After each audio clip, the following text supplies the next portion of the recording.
ਸੰਸਦ ਮੈਂਬਰ ਸੰਜੇ ਸਿੰਘ ਦਾ ਵੱਡਾ ਬਿਆਨ ਸਾਹਮਣੇ ਆਇਆ। ਦੱਸਦੇ ਕਿ ਆਪ ਸੰਸਦ ਮੈਂਬਰ ਸੰਜੇ ਸਿੰਘ ਨੇ ਕਿਹਾ ਹੈ ਕਿ ਦਿੱਲੀ ਦੀ ਤਿਹਾੜ ਜੇਲ੍ਹ ਅਰਵਿੰਦ ਕੇਜਰੀਵਾਲ ਦੇ ਲਈ ਤਸੀਹੇ ਦੀ ਕੋਠੀ ਬਣ ਗਈ ਹੈ। ਉਹਨੇ ਕਿਹਾ ਕਿ ਹਿਟਲਰ ਵੀ ਅਜਿਹਾ ਨਹੀਂ ਕਰਦਾ ਸੀ। ਤਾਂ ਉੱਥੇ ਅਰਵਿੰਦ ਕੇਜਰੀਵਾਲ ਨੂੰ 24 ਘੰਟੇ ਪ੍ਰਧਾਨ ਮੰਤਰੀ ਦਫ਼ਤਰ ਅਤੇ ਐਲਜੀ ਦੀ ਨਿਗਰਾਨੀ ਦੇ ਵਿੱਚ ਰੱਖਿਆ ਜਾ ਰਿਹਾ ਹੈ। ਹੋਰ ਉਹਨਾਂ ਕੀ ਕੁਝ ਕਿਹਾ, ਆਓ ਜਾਣਦੇ ਹਾਂ।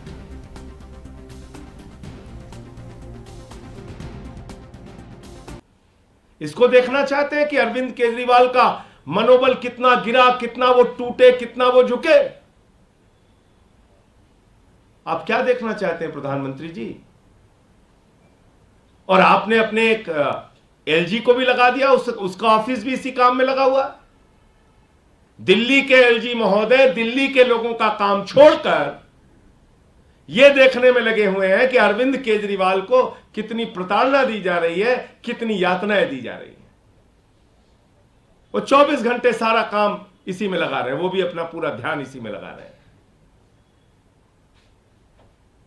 अरविंद केजरीवाल जिन्होंने दिल्ली के बच्चों के लिए अच्छी शिक्षा का इंतजाम किया, उनसे क्या दुश्मनी है मोदी जी आपकी?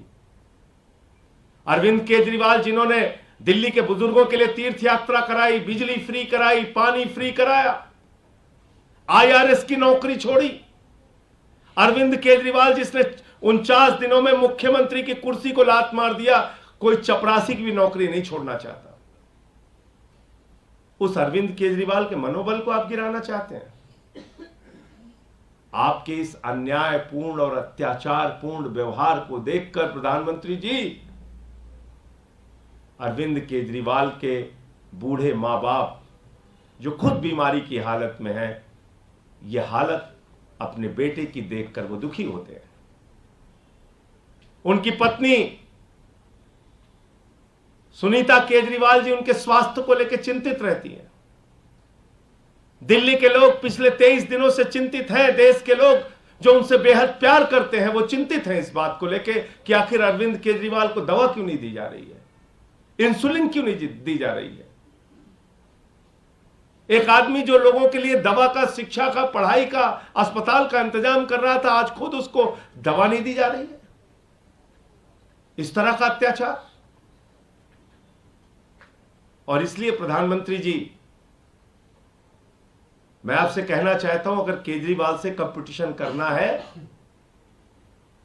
तो काम की राजनीति करिए। बनाइए खूब स्कूल, ढेर सारे अस्पताल बनाइए, बनाइए सड़कें बनाइए, महंगाई कम कीजिए देश में, महिलाओं की सुरक्षा के लिए काम कीजिए। आपको चिंता करनी चाहिए युवाओं के रोजगार की, आपको चिंता करनी चाहिए किसानों के आत्महत्या की, आपको चिंता करनी चाहिए महिलाओं की सुरक्षा की, आपको चिंता करनी चाहिए कि देश आगे कैसे बढ़ेगा। आपकी चिंता है कि केजरीवाल का मनोबल कैसे गिरेगा, केजरीवाल प्रताड़ित कैसे होगा। 24 घंटे आप सीसीटीवी से उस व्यक्ति की निगरानी कर रहे हैं, एक 3 बार के निर्वाचित मुख्यमंत्री की। यह व्यवहार, यह अन्यायपूर्ण कार्यवाही, यह हिटलरशाही, यह तानाशाही का आचरण, बड़े बड़े तानाशाह दुनिया से चले गए। आपकी भी सत्ता को जाना होगा। आपके इस अत्याचार को पूरा देश देख रहा है। और प्रधानमंत्री जी, जब आप इतना कुछ देख रहे हैं तो यह भी जरूर देखते होंगे कि जेल के अंदर अरविंद केजरीवाल जी रोज झाड़ू लगाते हैं, रोज। और जितना केजरीवाल जी जेल के अंदर झाड़ू लगाएंगे, उतनी ही भारतीय जनता पार्टी बाहर साफ होगी, सफाया होगा बीजेपी का, पूरे देश से सफाया होगा। और अब तो यह बौखलाहट भी, आपकी बौखलाहट पहले चरण के चुनाव के बाद भी इसी प्रकार का संकेत दे रही है।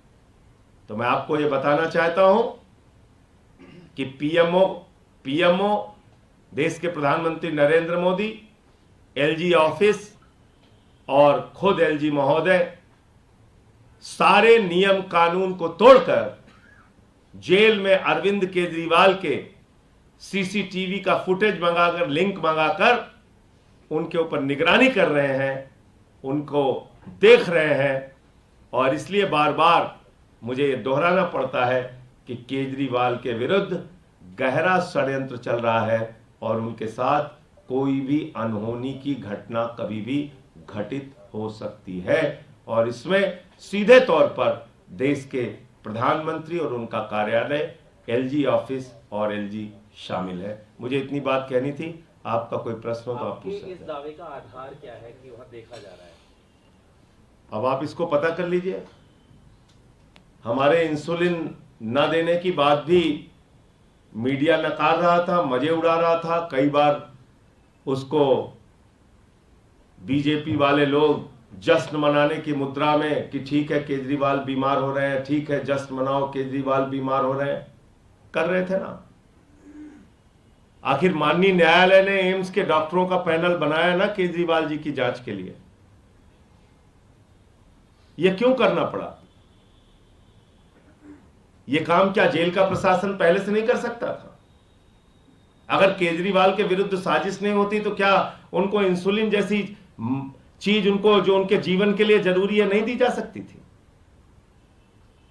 तो जब मैं कोई बात कह रहा हूं तो जिम्मेदारी से कह रहा हूं, इसका आप लोग भी पता कीजिएगा। और आपने देखा नहीं